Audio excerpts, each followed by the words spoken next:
নমস্কার বন্ধুরা, ওবিটি একাডেমিতে আপনাদের সবাইকে সুস্বাগতম। আজকে আমরা সাপোর্ট এবং রেজিস্ট্যান্সকে জানবার চেষ্টা করব, একদম ডিপ অ্যানালাইসিস করব, ডিপে ঢুকবো যে সাপোর্ট কি, রেজিস্ট্যান্স কি। অনেক বিগিনার্স যারা একদম নতুন স্টেজ শুরু করছে, অনেকেই রিকোয়েস্ট করেছিল যারা একদম বিগিনার, যে স্যার সাপোর্ট রেজিস্ট্যান্স যদি আরেকবার রিপিট করা যায় এবং সাপোর্ট কি, রেজিস্ট্যান্স কি, সেগুলোকে আমরা কিভাবে কাজ করতে পারি, সমস্ত ব্যাপারটা, কোথায় আমরা ব্রেকআউট হচ্ছে, কোথায় ব্রেকডাউন হচ্ছে এবং কোন কোন জায়গাতে সাপোর্ট নিতে পারে, কোন কোন জায়গাতে রেজিস্ট্যান্স নিতে পারে, প্রায় সেই লেভেলগুলো কিভাবে আমরা ড্র করব, কিভাবে আমরা চিহ্নিত করব, সমস্ত ব্যাপারটা এই ভিডিওতে থাকছে। ভিডিওটা শুরু করার আগে প্রথমে আমি বলি, যারা এখনো পর্যন্ত আমাদের এই ইউটিউব চ্যানেলটাকে সাবস্ক্রাইব করে তারা সাবস্ক্রাইব করে নিন এবং সাবস্ক্রাইব করার পরে বেল আইকনটি অবশ্যই অন করে রাখুন, যাতে এই ধরনের ভিডিওগুলো আপনি দেখে আপনার নলেজকে বৃদ্ধি করতে পারেন এবং সেই নলেজকে নিয়ে আপনি আপনার ট্রেডিংটাকে অনেকটা স্মুথ করতে পারেন। তো চলুন আমরা ভিডিওটা শুরু করি। ওকে, দেখুন, প্রথমে আমরা দেখবো কি, প্রথমে আমরা দেখবো সাপোর্ট এবং রেজিস্ট্যান্স কি। সাপোর্ট লেভেল হচ্ছে সেই একটা লেভেল যে লেভেলে প্রাইস যে লেভেলে প্রাইস গেলে সেখান থেকে প্রাইসের দাম আর নিচে যায় না। মানে যে ধরি আমরা এটা একটা লেভেল, এটা একটা সাপোর্ট লেভেল এবং এই সাপোর্ট লেভেলের দাম হচ্ছে 200 টাকা। ওকে, তো প্রাইস যখন উপর থেকে নিচের দিকে নামছে এবং এই লেভেলে যখন প্রাইস আসছে আর এর নিচে প্রাইস যাচ্ছে না, প্রাইস কি করছে, প্রাইস এখান থেকে বাউন্স করে উপরের দিকে উঠছে। মানে প্রাইস যখন নিচের দিকে যাচ্ছে না, সে মানে প্রাইস বাউন্ড করে উপরের দিকে উঠছে এবং এখানে কি হচ্ছে, প্রাইস ধরুন উপরের দিকে উঠে আবার যখন এখানে আসছে, তো এই লেভেলের নিচে আর যাচ্ছে না, লেভেলের নিচে যাচ্ছে না, সে এখান থেকে কিন্তু প্রাইস আবার বাউন্স করে উপরের দিকে উঠছে। মানে এটা এমন একটা লেভেল যে লেভেলটা একটা সাপোর্ট হিসেবে কাজ করছে এবং এখান থেকে বারবার প্রাইস আসছে এবং বাউন্স করে উপরের দিকে উঠবার চেষ্টা করছে, বাউন্স করছে এবং উপরের দিকে উঠছে, বাউন্স করছে এবং উপরের দিকে উঠছে। এটাকেই আমরা বলি সাপোর্ট এরিয়া। এবং এই সাপোর্ট এরিয়াতে প্রাইস এলে আমরা সবসময় বাইং চিন্তা ভাবনা করি, কারণ এখানে কারা বেশি থাকে, কারণ এখানে বায়াসরা বেশি থাকে, কারণ বায়াসরাই প্রাইসকে উপরের দিকে তুলতে নিয়ে যেতে পারে। কারণ বাইং প্রেসার যখন বেশি হবে তখনই কিন্তু প্রাইস উপরের দিকে উঠবে, বায়াসরাই সেটাকে কন্ট্রোল করে উপরের দিকে প্রাইসকে তোলার জন্য। তো বায়াসরা বেশি আছে বলেই কিন্তু প্রাইস এই সাপোর্ট লেভেলের সাপোর্ট নিয়ে প্রাইস বাউন্স খায় এবং প্রাইস উপরের দিকে উঠবার চেষ্টা করে। তো এটাকেই আমরা কিন্তু বলি সাপোর্ট এরিয়া এবং সাপোর্ট এরিয়াতে কিন্তু আমাদের বাই করা উচিত, কারণ সেখানে বায়াসরা থাকে। সবসময় একটা কথা মনে রাখবেন যে কোনো জায়গায় যখন আপনি বাই করবেন, সেই বাইং পয়েন্টের জন্য সাপোর্ট এরিয়ার জায়গায় হয়, সে যে কোনো সাপোর্ট হতে পারে, সিআইপি লেভেল হতে পারে, কোনো মুভিং অ্যাভারেজের সাপোর্ট হতে পারে, এমনি নর্মাল সাপোর্ট লেভেল হতে পারে। সাপোর্ট কিন্তু অনেক ধরনের হয় বা অনেক জায়গাতে কিন্তু সাপোর্ট নেয়। তো সেই সাপোর্ট এরিয়াগুলোতে কিন্তু আপনাকে বাইং অপরচুনিটি খোঁজা উচিত আর সেলিং অপরচুনিটি খোঁজা উচিত ঠিক রেজিস্ট্যান্স লেভেল বা ঠিক সাপোর্টের যেটা উল্টো রেজিস্ট্যান্স লেভেলে নেওয়া উচিত। তো আমরা দেখি রেজিস্ট্যান্স লেভেল কি, তার আগে দেখি আমরা সাপোর্ট একটা এক্সাম্পল। দেখুন প্রাইস কি করছিল, price lower high lower low করতে করতে নিচের দিকে নামছিল। দেখুন এখানে কিন্তু প্রাইস দিয়ে সাপোর্ট নিয়েছে, নেওয়ার পরে প্রাইস আবার উপরের দিকে উঠেছে, আবার দেখুন সেম জায়গাতে আবার সাপোর্ট নিতে আসছে এবং এটা হচ্ছে একটা সাপোর্ট এরিয়া এবং এখান থেকে দেখুন প্রাইস সাপোর্ট নিয়ে প্রাইস একটা বাউন্স করছে। তো এটাকে আমরা বলি সাপোর্ট এরিয়া। তো একবার সাপোর্ট নিচ্ছে, দুবার সাপোর্ট নিতে পারে, তিনবার সাপোর্ট নিতে পারে, চারবার সাপোর্ট নিতে পারে। যত সেই লেভেলটা সাপোর্ট নেবে ততটা স্ট্রং হয় অ্যাজ এ প্রাইস অ্যাকশন অনুযায়ী, যে সাপোর্ট লেভেল অতটা স্ট্রং হয়। যখন সেটা ব্রেক হয়ে যায় সেটা কিন্তু আবার প্রাইস নিচের দিকে নামতে পারে বা একটা নতুন একটা সাপোর্ট লেভেলকে আইডেন্টিফাই করতে পারে, নতুন একটা জায়গায় সাপোর্ট নিয়ে প্রাইস আবার উঠতে পারে এবং এইভাবে মার্কেট চলে। ওকে, তো আমরা এবার দেখবো যে মার্কেটের আমাদের মানে রেজিস্ট্যান্স লেভেল বা রেজিস্ট্যান্স জোন কি, সেটা আমরা দেখবার চেষ্টা করবো। রেজিস্ট্যান্স লেভেল বা রেজিস্ট্যান্স জোন হচ্ছে সেই লেভেল যে লেভেলে প্রাইস দাম আর তার উপরে ওঠে না।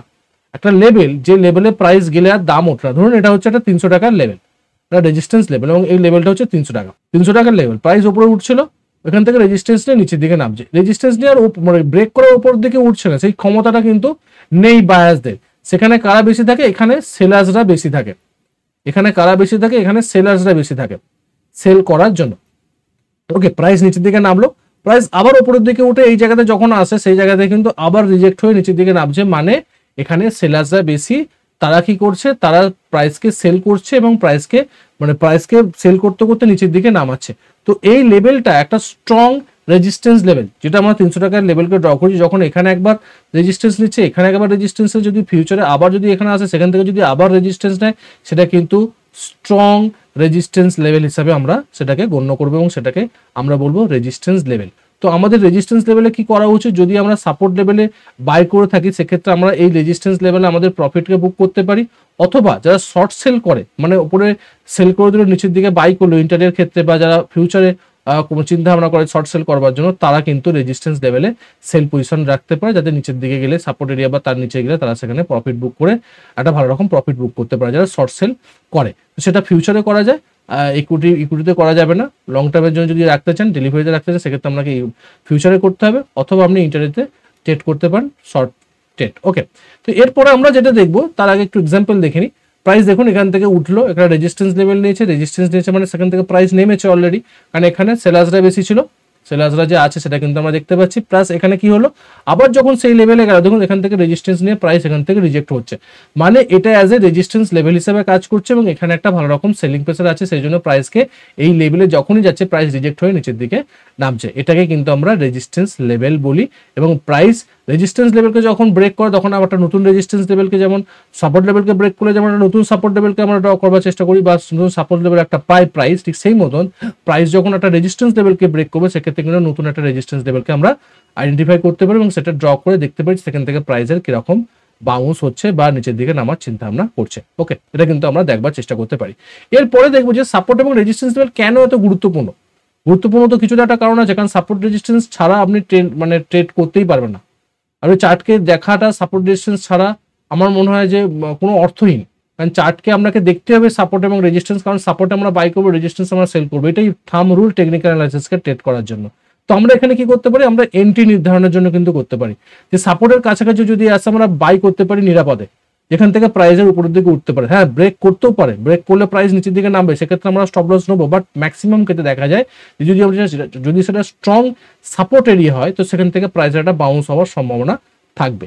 এক্সিট এবং প্রফিট বুকের ক্ষেত্রে যখন রেজিস্ট্যান্স লেভেলের কাছে গেল সেই সময় আমরা কি করতে পারি, সেল করতে পারি, আমরা আমাদের পজিশন থেকে স্কোয়ার আপ করতে পারি বা প্রফিট বুক করতে পারি, আমাদের পজিশন থেকে টোটালি আমরা স্কোয়ার আপ করে বেরিয়ে যেতে পারি, তাতে আমাদের লাভটা ভালো রকম হবে, কারণ রেজিস্ট্যান্স লেভেলে সেলার্সরা থাকে, সেখান থেকে প্রাইসের নিচের দিকে ফলো হওয়ার সম্ভাবনা থাকতে পারে। এরপর আমরা দেখুন স্টপ লস নির্ধারণ করতে পারি, এন্ট্রি করতে পারি, এক্সিট প্রফিট বুক করতে পারি, আবার স্টপ লসও আমরা নির্ধারণ করতে পারি, সাপোর্টের নিচে অথবা রেজিস্ট্যান্সের উপরে আমরা স্টপ লস হিট করতে পারি বা স্টপ লস রাখতে পারি। যখন আমরা বাই ট্রেড করবো তখন আমরা সাপোর্টের জাস্ট একটু নিচে আমরা স্টপ লস রাখতে পারি, যখন আমরা শর্ট সেল করবো সেক্ষেত্রে আমাদের কিন্তু রেজিস্ট্যান্সের উপরে আমরা একটু উপরে কিন্তু আমাদের স্টপ লসকে রাখতে পারি, যাতে প্রাইস উপরে গেলে আমার স্টপ লস যাতে না হিট হয়, কারণ ওইটা স্ট্রং রেজিস্ট্যান্স লেভেল যদি হয় তো ওর লেভেলের উপরে প্রাইস যাবে না, যদি স্ট্রং সাপোর্ট লেভেল হয় তো ওর প্রাইসের ওই লেভেলের নিচে প্রাইস কিন্তু যাবে না। এটা কিন্তু আপনাকে আগে আইডেন্টিফাই করতে হবে যে কোনটা স্ট্রং আর কোনটা উইক।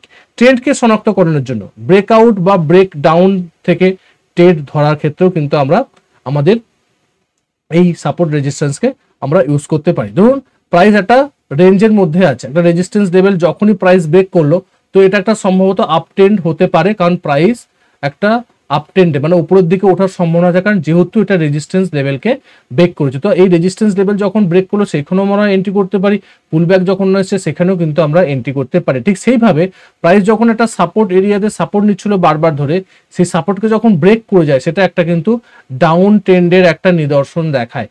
ওকে, যে এখান থেকে প্রাইসের নিচের যাওয়ার সম্ভাবনা বেশি, কারণ অলরেডি সাপোর্ট লেভেলকে সে ভেঙে দিয়েছে এবং নতুন জায়গায় নতুন একটা সাপোর্ট লেভেল তৈরি করার কথা, বা নতুন জায়গায় একটা নতুন সাপোর্ট লেভেল নিচের দিকে কোনো একটা জায়গায় সাপোর্ট নিয়ে প্রাইস আবার উঠতে পারে। বাট এক্ষেত্রে কিন্তু ট্রেন্ড ডাউন হলে এবং ব্রেক ডাউনের ক্ষেত্রে প্রাইস নিচের দিকে নামে, সেক্ষেত্রে কিন্তু যারা শর্ট সেলার্স তারা কিন্তু শর্ট সেলও নিতে পারে। তো এই কারণের জন্যই সাপোর্ট এবং রেজিস্ট্যান্স লেভেল কিন্তু খুব গুরুত্বপূর্ণ একটা ব্যাপার, এবং এইগুলোকে ছাড়া আমরা ট্রেড করতে পারি না, এবং ট্রেড করাটাও আমাদের পক্ষে টেকনিক্যাল অ্যানালাইসিসকে ইউজ করে খুবই কষ্টসাধ্য। ওকে, এরপর যেটা দেখবো যে সাপোর্ট এবং লেভেল বা রেজিস্ট্যান্স লেভেলকে কিভাবে আমরা চিনবো, সেটা কিন্তু খুব ইম্পর্টেন্ট ব্যাপার। দেখুন সুইং হাই সুইং লো ব্যবহার করে কিন্তু আমরা আমাদের সাপোর্ট রেজিস্ট্যান্স লেভেলকে ড্র করতে পারি। রাউন্ড নাম্বার 100, 200, 500 এই সমস্ত ব্যাপার যেখানে মানুষের মনস্তত্ত্ব কাজ করে, সংখ্যাগুলিকে, যে রাউন্ড ফিগার এত টাকা হয়ে গেছে, এত টাকা বেড়ে গেছে, এত টাকার উপরে রেজিস্ট্যান্স আর উপরে কেনা যাবে না, ওর নিচে নামবে প্রাইস, বা এত কমে গেছে তো এই জায়গা থেকে আর বিক্রি করা যাবে না, তো এখান থেকে প্রাইসের একটা ভালো রকম বাইং প্রেসার হতে পারে। তো সেইগুলোও কিন্তু অ্যাজ এ সাপোর্ট এবং রেজিস্ট্যান্স হিসেবে কাজ করে। নাম্বারগুলো মুভিং অ্যাভারেজ হিসেবে আমরা কাজ করি, ডাইনামিক সাপোর্ট রেজিস্ট্যান্স হিসেবে কাজ করে কিন্তু মুভিং অ্যাভারেজ, 50 মুভিং অ্যাভারেজ রাখতে পারেন, 200 মুভিং অ্যাভারেজ রাখতে পারেন, 20 মুভিং অ্যাভারেজ রাখতে পারেন শর্ট টার্মের জন্য, যেটা আমি সিম্পল মুভিং অ্যাভারেজ ইউজ করি, আপনারা এক্সপোনেনশিয়াল মুভিং অ্যাভারেজ ইউজ করতে পারেন, কোনো সমস্যা নেই। বাট যে কোনো মুভিং অ্যাভারেজে কিন্তু প্রাইস সাপোর্ট নেওয়ার সম্ভাবনা থাকে, ডাইনামিক একটা সাপোর্ট রেজিস্ট্যান্স হিসেবে কিন্তু মুভিং অ্যাভারেজ কাজ করে থাকে। চলুন আমরা কিছু এক্সাম্পল দেখি, এক্সাম্পল দেবে জিনিসটা অনেকটা বেটারলি আপনার বুঝতে পারবেন। ধরুন এটা swing high swing low, price কি করছে উপরের দিকে উঠছে, এটা কি করছে সুইং হাই করলো, তারপর নিচের দিকে নামছে সুইং লো, আবার এটা কি সুইং হাই, এটা হচ্ছে সুইং লো, এটা হচ্ছে সুইং হাই, এটা হচ্ছে সুইং লো, এটা হচ্ছে সুইং হাই, এটা হচ্ছে সুইং লো, এটা কি লোয়ার হাই, তারপরে কি lower low, lower high, lower low, lower high, lower low. Price এইভাবে নামছে, এইভাবে উঠছে, এবং যখন উপরের দিকে উঠছে প্রত্যেকটা রেজিস্ট্যান্স মানে হায়ার হাইগুলো একটা অ্যাজ এ রেজিস্ট্যান্স হিসেবে কাজ করছে। ওকে, আর প্রত্যেকটা হায়ার লো গুলো সাপোর্ট হিসাবে কাজ করছে। এটা সাপোর্ট হিসাবে কাজ করছে, এটা রেজিস্ট্যান্স হিসাবে কাজ করছে, এটা রেজিস্ট্যান্স হিসাবে কাজ করছে, এটা সাপোর্ট হিসাবে, এটা রেজিস্ট্যান্স, এটা দেখুন এটা রেজিস্ট্যান্স, এটা সাপোর্ট, সাপোর্টকে ব্রেক করছে, নিচের দিকে একটা সাপোর্ট তৈরি করছে, আবার দেখুন রেজিস্ট্যান্স তৈরি করেছে, এখানে এখানে রেজিস্ট্যান্স তৈরি করেছে, এই সাপোর্টকে ব্রেক করলো, আবার নতুন একটা সাপোর্ট তৈরি করলো। তো সাপোর্টকে ব্রেক করে প্রাইস নিচের দিকে একটা নতুন সাপোর্ট লেভেল তৈরি করবে, উপরের দিকে রেজিস্ট্যান্সকে ব্রেক করে একটা নতুন রেজিস্ট্যান্স লেভেল তৈরি করছে, এই লেভেলকে ব্রেক করে এখানে রেজিস্ট্যান্স তৈরি করছে, এই লেভেলকে ব্রেক করে এখানে রেজিস্ট্যান্স তৈরি করছে। এইভাবে সুইং হাই আর লোকে ব্যবহার করে কিন্তু আমরা আমাদের সাপোর্ট এবং রেজিস্ট্যান্সকে ড্র করতে পারি। ওকে, এর পরবর্তী ক্ষেত্রে যেটা আমরা দেখেছিলাম রাউন্ড নাম্বার, দেখুন প্রাইস এই জায়গাতে রাউন্ড নাম্বার মানে ওই 70-72, কিন্তু এখানে এর নিচে এই যে প্রাইসটা ডিএলএফ এর নিচে কিন্তু প্রাইস যায়নি। আমি এটা খুব খুঁজে বার করেছি 2016 সালের একটা চার্ট। তো প্রাইস এই একদম পার্টিকুলারলি 70 নাম্বার থেকে প্রাইস এটা বাউন্স করেছে, কারণ এই লেভেলে প্রাইস আসার পরে প্রাইসের আর সেই ভালো রকম সেলিং প্রেশারটি তৈরি হয়নি, যেখান থেকে মানে মানুষ হচ্ছে এত কম দামে আর বিক্রি করা যাবে না। তো প্রাইস এখান থেকে যখনই বিক্রি করা বন্ধ হয়ে গেছে, মানে বিক্রি করা কমে গেছে, সেখানে বাইং প্রেশার তৈরি হয়েছে। তো বায়ার্সরা বাই করতে করে থাকে, প্রাইস উপরের দিকে উঠলে তো বেশি দামে সেলসটা বিক্রি করছে, সেক্ষেত্রে বিক্রির কোনো সমস্যা নেই, বাট এর কমে বিক্রি করা যাবে না, সেই জন্য এটা একটা সাপোর্ট হিসাবে কাজ করলো।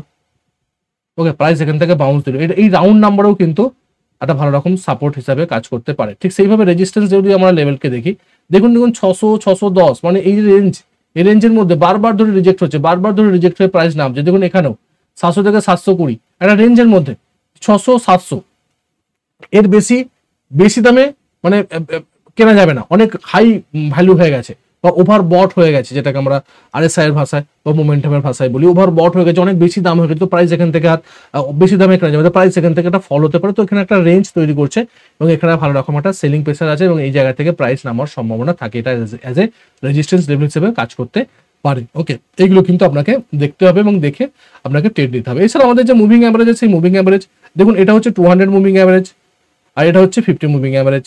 দেখুন 50 মুভিং অ্যাভারেজ, তো প্রাইস এখানে 50 মুভিং অ্যাভারেজ সাপোর্ট নিয়েছে। দেখুন এখানে আবার 200 মুভিং অ্যাভারেজের সাপোর্ট নিয়ে প্রাইস একটা কুইক একটা আপ মোমেন্টাম দিয়েছে, এখানে 50 মুভিং অ্যাভারেজ সাপোর্ট নিচ্ছে, এটা 50 মুভিং এখানে নিচ্ছে, বারবার ধরে নিচ্ছে, এবং রাইজিং যখন মুভিং অ্যাভারেজ যখন ফ্ল্যাট হতে থাকছে, তো প্রাইস এখান থেকে একটা ফল হওয়ার সম্ভাবনা থাকতে পারে। মুভিং অ্যাভারেজ যত রাইজিং হবে ততই কিন্তু বেস্ট রেজাল্ট এবং ততই কিন্তু ট্রেন্ডিং মার্কেট বলা হয়, এবং সেটা কিন্তু ট্রেন্ডিং মার্কেটে যখন সাপোর্ট নিচে আসে সাপোর্টের মুভিং অ্যাভারেজগুলোতে, সেটা কিন্তু বা রেজিস্ট্যান্স লেভেলে মুভিং অ্যাভারেজ যখন রেজিস্ট্যান্স নেয় নিচের দিক থেকে, সেক্ষেত্রে কিন্তু একটা রেজিস্ট্যান্স হিসেবেও মুভিং অ্যাভারেজ কাজ করে, মানে ডাইনামিক সাপোর্ট এবং রেজিস্ট্যান্স হিসেবে কিন্তু মুভিং অ্যাভারেজ আমাদের কাজ করে থাকে। ওকে, সামনে আমাদের যেটা আছে, যেটা ধরুন ব্রেকআউট বা ব্রেকডাউন, কিভাবে আমরা বুঝবো যে ব্রেকআউট ব্রেকডাউন হচ্ছে? যখনই রেজিস্ট্যান্সের উপরে একটা গ্রিন ক্যান্ডেল দিয়ে ক্লোজ দিচ্ছে, তখন আমরা ভাবলাম যে এটা অলরেডি ব্রেকআউট হয়ে গেছে, এবং এখানে যখন ব্রেকআউট হওয়ার পর ধরুন এটা একটা রেজিস্ট্যান্স লেভেল, তো রেজিস্ট্যান্সকে লেভেলে ব্রেক করলো, ব্রেক করার পর যখন আবার পুল ব্যাক নিতে আসছে, সেই সময় আমরা কি করতে পারি? সেই সময় আমরা বাই এন্ট্রি করতে পারি। ঠিক সেইভাবে যখন প্রাইস একটা সাপোর্ট লেভেলকে বারবার ধরে যখন সাপোর্ট লেভেলকে ব্রেক করলো, ব্রেক করার পর সাপোর্ট লেভেলে যখন আবার রেজিস্ট্যান্স নিতে আসছে, পুল ব্যাক নিচ্ছে, সেই সময় কিন্তু আমরা এখানে সেল করতে পারি। তো একটা সাপোর্ট লেভেলকে যদি ব্রেক করে নিচের দিকে, তোর একটা নতুন সাপোর্ট লেভেল পাবে, আর উপরের দিকে যখন একটা রেজিস্ট্যান্স লেভেলকে ব্রেক করবে, তো উপরের দিক থেকে একটা নতুন রেজিস্ট্যান্স লেভেল কিন্তু তৈরি হবে। তো এইভাবেই মার্কেট চলে, এইভাবেই সমস্ত টেকনিক্যাল অ্যানালাইসিসের ভাষায় এইভাবেই কিন্তু চলে। একটা সাপোর্টকে ব্রেক করলে একটা নতুন সাপোর্ট তৈরি হয়, আর রেজিস্ট্যান্সকে ব্রেক করলে একটা নতুন রেজিস্ট্যান্স তৈরি হয়। তো চলুন আমরা কিছু এক্সাম্পল দেখি, জিনিসটা অনেকটা বেটারলি আপনি বুঝতে পারবেন। দেখুন এখানে একটা রেজিস্ট্যান্স নিচ্ছিল প্রাইস, দেখুন রেজিস্ট্যান্স নিচ্ছে, বারবার ধরে রেজিস্ট্যান্স নিয়ে নিচের দিকে নেমেছে, যখন এটাকে প্রপারলি ব্রেক করলো, দেখুন ব্রেক করার পরে কিন্তু আবার রিটেস্ট করতে আসছে, তো আমরা এখানে বাই করতে পারি। ওকে, সিআইপি যাকে বলা হয়, এখানে আমরা বুলিশ ক্যান্ডেল তৈরি করছি এবং এখানে বুলিশ ক্যান্ডেল তৈরি করে দেখুন একটা কুইক একটা মোমেন্টাম কিন্তু আমরা এখান থেকে পেতে পারি, যদি আপনি এটাকে প্রপারলি ইউটিলাইজ করেন। দেখুন এখানেও কিন্তু সাপোর্ট নিচ্ছে, এখানেও কিন্তু আমরা এন্ট্রি নিতে পারি, বাট এখানে একটা বড় ক্যান্ডেল, সেটাও একটা কিন্তু নেগেটিভ পার্ট, বাট এখান থেকে কিন্তু আমাদের সাপোর্ট লেভেলে আমরা বাই করার চিন্তা আমরা করতে পারি। এটাকে বলা হয় ব্রেকআউট। ব্রেকডাউন কিভাবে হচ্ছে দেখুন, প্রাইস এখানে সাপোর্ট নিচ্ছে, এখানে সাপোর্ট নিচ্ছে, এখানে সাপোর্ট নিচ্ছে, দেখুন ব্রেক করলো এই লেভেলে কিন্তু আমরা শর্ট সেলও করতে পারি, অথবা পুল ব্যাকের জন্য ওয়েট করতে পারি। পুল ব্যাকে যখন এখানে নিচ্ছে, সিআইপি করছে, চেঞ্জ ইন পোলারিটি হচ্ছে, সেক্ষেত্রে কিন্তু আমরা শর্ট সেল করতে পারি খুব ইজিলি এই জিনিসগুলো হয় এবং এইভাবেই মার্কেট চলে। যদি আপনি ঠিকঠাকভাবে মার্কেটের ক্যান্ডেলকে বুঝে নেন এবং মার্কেটের মানে সেন্সটাকে বোঝবার চেষ্টা করেন, তাহলে কিন্তু আপনি বুঝবেন যে প্রাইস কোন লেভেলে কি কাজ করছে। ব্রেক করার পরে যখন পুল ব্যাক নিচ্ছে, সেটা কিন্তু ফার্স্ট পুল ব্যাক ব্রেক করার পরে সেটা কিন্তু অ্যাজ এ সিআইপি হিসেবে কাজ করতে পারে, বা যদি সিআইপি নাও করে সেক্ষেত্রে যদি সেই পুল ব্যাকটাকে আমরা ক্যাপচার করতে পারি, সেটা কিন্তু বেস্ট ট্রেড আমাদের জন্য হতে পারে। সে বাই ট্রেডের জন্য হতে পারে বা শর্ট সেলের জন্য হতে পারে। ব্রেক ডাউন হলে সেখানে শর্ট সেল আমরা করবো, ওকে। আর যখন আমাদের ব্রেক আউট হবে সেক্ষেত্রে আমরা বাই ট্রেড বা লং ট্রেড আমরা করবার চিন্তা ভাবনা করবো, ওকে। সামনে এগোবার আগে আমাদের অ্যাপ সম্বন্ধে আমি একটু দু একটা কথা বলতে চাই। আমাদের যেই ওবিটি একাডেমির অফিসিয়াল একটা অ্যাপস আছে, যার লিঙ্ক ডিসক্রিপশনে দেওয়া আছে, সেটা আমরা লিঙ্ক করে যাই। আপনারা যদি ইনস্টল করেন আপনার মোবাইলে, তো সেখানে আমাদের এই ফ্রি মেটেরিয়াল সেকশনে গেলে আমাদের যে পিডিএফ গুলো আছে, সেই পিডিএফ গুলো কিন্তু আপনি দেখতে পারেন। সঙ্গে এখানে আমাদের উইকলি মার্কেট আপডেট করি, আমরা উইকলি মার্কেট আপডেট করি আমাদের মানে যে আমাদের যে স্টুডেন্ট তাদের সঙ্গে, সেইটা কিন্তু আমি আমাদের এখানে দিয়ে থাকি ফ্রি অফ কস্ট। যদি আপনি সেটাকে দেখেন তো আপনার মার্কেট সম্বন্ধে একটা নলেজ পাবে, যে মার্কেট কি বলছে। আমরা যে টেকনিক্যাল অ্যানালাইসিসগুলো আমরা ইউজ করি, price action, Bollinger band, RSI এবং বেসিক প্রাইস অ্যাকশন এবং মুভিং অ্যাভারেজ, এইগুলোকে দিয়েই কিন্তু আমরা আমাদের মার্কেটকে অ্যানালাইসিস করি প্রত্যেক সপ্তাহে। সেক্টরগুলোকে কোন সেক্টরটা ভালো পারফরমেন্স করেছে, কোনটা খারাপ, এই জিনিসগুলোকে দেখে আপনার নলেজটা বৃদ্ধি পায়, আপনি যেখান থেকে অনেক কিছু শিখতে পারেন, সেটা কিন্তু আমরা দেখবার চেষ্টা করি। এবং এখানে আমাদের ছোট্ট একটা কোর্স আছে, সেই কোর্সটাও কিন্তু আপনারা দেখতে পারেন, চেক আউট করতে পারেন। এখানে 100+ ভিডিও, দুটো সুইং ট্রেডিং স্ট্র্যাটেজি, মাইন্ডসেট, আমাদের ট্রেডিং সাইকোলজি বা ট্রেডিং জার্নাল কিভাবে তৈরি করতে হয়, রিস্ক ম্যানেজমেন্ট, সমস্ত কিছু টু দ্য পয়েন্ট আমাদের এখানে আলোচনা করা হয়েছে। প্লাস 5 দিন একটা লাইভ ইভেন্ট হবে, সেখানেও আমরা অনেক কিছু শিখবো। প্লাস সেখানে একটা মানে ওয়েলথ ক্রিয়েশন স্ট্র্যাটেজি শিখবো, জাস্ট খুব কম সময় দিয়ে, উইকলি জাস্ট 15 মিনিটস। আর মান্থে যদি 2 আওয়ার্স দিতে পারেন, সেক্ষেত্রেও কিন্তু একটা ভালো রকম প্রফিট আপনি ক্রিয়েট করতে পারেন। অথবা আপনি আমাদের হোয়াটসঅ্যাপ গ্রুপেও জয়েন করতে পারেন, এখানেও কিন্তু আমরা স্টাডি মেটেরিয়াল দিয়ে থাকি, কন্টেন্ট দিয়ে থাকি। সর্বশেষ আমি একটা কথাই বলবো, আমাদের হোয়াটসঅ্যাপ গ্রুপ, আমাদের কোর্স এবং আমাদের অ্যাপস, এখানে কিন্তু আমরা কোনো কলস এবং টিপস দিই না, সম্পূর্ণ লার্নিং এর উপর দাঁড়িয়ে আছে এই সমস্ত কিছু। আমার ইউটিউব, আমার অ্যাপস এবং হোয়াটসঅ্যাপ গ্রুপ এবং কোর্স, সব জায়গায় কিন্তু লার্নিং। যদি আপনি সিরিয়াস লার্নার হন, শিখে ট্রেড করবার যদি মানসিকতা থাকে, তাহলে মোস্ট ওয়েলকাম। তো চলুন আমরা নেক্সট দেখি আমাদের পয়েন্টগুলোকে, যে ট্রেডাররা মানে কমন ভুলগুলো করে, বিশেষ করে এই সাপোর্ট এবং রেজিস্ট্যান্সকে ট্রেড করবার জন্য, সেটা আমরা দু একটা আলোচনা করি। দেখুন, ফেক ব্রেকআউটের সময় বাই করা। ধরুন প্রাইস যখন এখান থেকে একটা রেজিস্ট্যান্স লেভেলকে ব্রেক করলো, তো সেটা ফেকও হতে পারে, রিয়েলও হতে পারে। তো সেটাকে আমাকে আগে কনফার্মেশন নিতে হবে যে এটা ফেক ব্রেকআউট হতে পারে না কনফার্মেশন হতে পারে। তো সেটাকে আপনাকে ভলিউমের কনফার্মেশন নিতে হবে। যত ভলিউম বেশি থাকবে, ততই কিন্তু আপনার বেস্ট পসিবিলিটিস যে এটা ব্রেকআউটটা সফল ব্রেকআউট এবং এখান থেকে প্রাইসের ফল হওয়ার সম্ভাবনা কম, এখান থেকে প্রাইসের একটা আপ মোমেন্টাম বা উপরের দিকে যাওয়ার একটা প্রবণতা থাকতে পারে। শুধু হরাইজন্টাল লাইন দেখে ট্রেড করা যাবে না। ধরুন একটা আপনি লাইন ড্র করে নিলেন, একটা সাপোর্ট এরিয়া, তো প্রাইস এই জায়গাতে এলো, আমি এখান থেকে এসে চোখ কান মুজে বাই করে নেবো, না, হবে না। আপনাকে ক্যান্ডেল প্যাটার্ন এবং কনফার্মেশন ব্যবহার করে, কনফার্মেশন নিয়েই কিন্তু আপনাকে এখানে এন্ট্রি করতে হবে। সাপোর্ট লেভেল একটা লাইন ড্র করলাম, আর সেই লাইন ড্র করলাম কারণ সাপোর্ট এরিয়াটা লাইন না হিসাবে যদি একটা জোন হিসেবে ড্র করছে, সেটা আরো বেটার রেজাল্ট দেয়, ওকে। তো সেই জায়গাতে যখনই আসছে, আমি চোখ কান বুঝে ট্রেড করলে হবে না, আপনাকে প্যাটার্ন দেখতে হবে, মার্কেট ওই কন্ডিশনে সেখানে বায়াসরা সেখানে অ্যাক্টিভ আছে কি নেই সেটা কিন্তু আপনাকে দেখতে হবে। তারপরে কিন্তু আপনাকে কনফার্মেশন নিয়ে, ভলিউমের কনফার্মেশন নিয়ে সেক্ষেত্রে আপনি ট্রেড করতে পারেন, বা আদার্স কোনো টুলসকে ইউজ করতে পারেন অ্যাডিশনাল কনফার্মেশন হিসাবে। একই লেভেলে যদি বারবার ট্রেড করা হয়, ধরুন একটা লেভেল সাপোর্ট লেভেল, এখানে আসছে, আপনি বাই করেছেন, আবার এলো, আপনি এখানে আবার বাই করেছেন, আবার এলো, আপনি এখানে বাই করেছেন। বারবার একটা লেভেলে যখনই আসবে, প্রত্যেকটা বার বাই করা ঠিক নয়। আপনাকে কনটেক্সট বুঝতে হবে যে সেখানে বাইং প্রেসার বেশি আছে না সেলিং প্রেসার বেশি আছে, তারপরের মধ্যে কোন দিকে ব্রেকআউট হওয়ার সম্ভাবনা থাকবে, পসিবিলিটিস কি, আপনাকে অ্যানালাইসিস করতে হবে। সেই অনুযায়ী কিন্তু আপনাকে ট্রেডে এক্সিকিউট করতে হতে পারে, বা এরকম হতে পারে যে প্রাইস আপনি সাপোর্ট নেন, তারপরে প্রাইস সেখান থেকে ব্রেক করে নিচের দিকে নেমে যেতে পারে। সেই জন্য যেহেতু বারবার ধরে সেখানে সাপোর্ট নিচ্ছে, তো একটু গুরুত্ব সহকারে সেই লেভেলগুলোকে দেখা উচিত, এবং কোন জায়গাটায় ঠিকঠাক ভাবে আমি এক্সিট করতে পারি, আর কোন জায়গাটায় প্রপারলি আমি এন্ট্রি করতে পারি, আর কোন জায়গাটায় এন্ট্রি করবো না, সেটাও কিন্তু আপনাকে দেখতে হবে। বারবার ধরে কিন্তু করলে হবে না, এটাই কিন্তু সব থেকে বড় ব্যাপার। আপনাকে বুঝতে হবে যে কোন কনটেক্সটে সেই সাপোর্ট রেজিস্ট্যান্সটা কাজ করছে। তো এই জিনিসগুলো যদি আপনি একটু মাথার মধ্যে রাখেন, তাহলে কিন্তু আপনার ভুলগুলো যেগুলো আছে, সেই ভুলগুলোকে আপনি রেকটিফাই করতে পারবেন এবং সাপোর্ট রেজিস্ট্যান্সকে ব্যবহার করে একটা ভালো রকম প্রফেশনাল ট্রেডার হতে পারবেন, ওকে। তো দেখুন, আমরা যদি একটা এক্সাম্পল দেখি, যেটা আমি আগের এক্সাম্পলে দেখছিলাম, রেজিস্ট্যান্স নিচ্ছিল, দেখুন ভলিউমটা দেখুন, আলট্রা হাই ভলিউম, মানে প্রাইসের একটা আপ মোমেন্টাম নিতে পারে। যখন এখান থেকে এলো, তো আমি এখান থেকে কিন্তু একটা ভালো রকম কুইক মোমেন্টাম কিন্তু আমরা ক্যাপচার করতে পারি, যদি আমরা এই জায়গাতে প্রপারলি এন্ট্রি করতে পারি। মানে ব্রেকআউট হলো, তারপরে রিটেস্ট করছে, আর রিটেস্টে কিন্তু আমাদের এন্ট্রি করতে হবে। এই ভলিউমকে দেখে অ্যাজ এ কনফার্মেশন যে প্রাইস একটা ভালো রকম ভলিউম দিয়ে ব্রেকআউট দিয়েছে, তো যখন রিটেস্ট করতে আসছে সেখানে বাইং প্রেশারও আছে। দেখুন যদি আমরা দেখি নিচের দিকের উইক্সও আছে, তার মানে এখান থেকে ভালো রকম বায়াসটা প্রাইস উপর দিকে তোলবার চেষ্টা করছে, সেক্ষেত্রে কিন্তু আমরা ভালো রকম পজিটিভ নেস দেখাচ্ছে। বায়াসদের যে মানে পাওয়ারটা তারা কিন্তু এখানে দেখতে পাওয়া যাচ্ছে এবং এখান থেকে প্রাইস একটা বাউন্স হতে পারে এবং অলরেডি দেখুন প্রাইস কিন্তু কুইক মোমেন্টাম আমরা এখান থেকে পেয়েছি। ওকে, এটা কিন্তু আপনাকে দেখতে হবে এবং এইভাবে প্র্যাকটিস আপনাকে করতে হবে। তো সাপোর্ট এবং রেজিস্ট্যান্সকে বুঝে ট্রেড করাটা একটা প্রফেশনাল ট্রেডিং এর ভিত্তি। আপনাকে ট্রেড ধরতে, সঠিক জায়গায় এন্ট্রি এক্সিট করতে, রিস্ক কমাতে আপনাকে এই সাপোর্ট এবং রেজিস্ট্যান্স লেভেলকে ড্র করতে হবে। এই শুধু লাইন টেনে শেষ না, কনফার্মেশন নিন তারপরে ট্রেড করুন। শুধু লাইন দেখবো আর এলো আর সেখান থেকে বাই করে নিলাম, বা সেই লাইনের কাছে রেজিস্ট্যান্সের কাছে প্রাইস এলো আর সেখানে সেল করে দিলাম, এটা কিন্তু করা যাবে না। আপনাকে কনফার্মেশন নিতে হবে। আদার্স টুলসে যদি কনফার্মেশন নেন সেটাও কিন্তু বেটার রেজাল্ট দেয়। ওকে, আমি প্রত্যেকটা ভিডিও শেষে একটা কথাই বলি যে যদি আপনার সবকিছু যদি ঠিকঠাক থাকে, বাট আপনার যদি রিস্ক এবং আপনার যদি পেশেন্স এবং আপনার ডিসিপ্লিন যদি না থাকে, তাহলে কিন্তু আপনি কখনোই প্রফিট বার করতে পারবেন না। আপনাকে ডিসিপ্লিন এবং পেশেন্স আপনার মধ্যে রাখতেই হবে। যদি না রাখেন তাহলে কিন্তু আপনার হয়তো প্রথম প্রথম প্রফিট হবে, বাট কিছুদিন যাওয়ার পরবর্তী ক্ষেত্রে আপনি কিন্তু বুঝতে পারবেন না আপনার কোন জায়গাতে লস হচ্ছে। তো আগে এটার উপর কাজ করুন, কারণ টেকনিক্যাল অ্যানালাইসিস 80% সাইকোলজি, 20% স্ট্র্যাটেজির উপর দাঁড়িয়ে আছে। তো সাইকোলজি পার্টটার উপর বেশি গুরুত্ব দেওয়া প্রয়োজন। ভিডিওটা আশা করি ভালো লেগেছে, এখান থেকে অনেক কিছু ইনফরমেশন আপনারা পেয়েছেন যেটা আপনার ট্রেডিংয়ে আপনার নলেজকে বৃদ্ধি করেছে। যদি আপনার নলেজকে বৃদ্ধি করে থাকে তো অবশ্যই এখানে সাবস্ক্রাইব করুন, বন্ধুদের সঙ্গে শেয়ার করুন, কারণ তারাও যাতে শিখে ট্রেড করুন। তাদের ঘরে বলুন যে কারো টিপসের যেন না ট্রেড করে, কারো রেকমেন্ডেশন যেন না ট্রেড করে, না জেনে না বুঝে যেন না বাই না করে ফেলে। আগে বুঝুক, আগে শিখুক, সময় দিক, তারপর তারা যেন বাই করে। এটাই আমার উদ্দেশ্য, যাতে আমি সবার ট্যাগলাইনই একটা, যে আগে শিখুন তারপর ট্রেড করুন। দেখা হচ্ছে পরেরটা ভিডিওতে। ততক্ষণ সুস্থ থাকুন, ভালো থাকুন, নিজের রিস্কে বজায় রেখে ট্রেড করুন, নিজের ক্যাপিটাল রক্ষা করুন। Bye bye.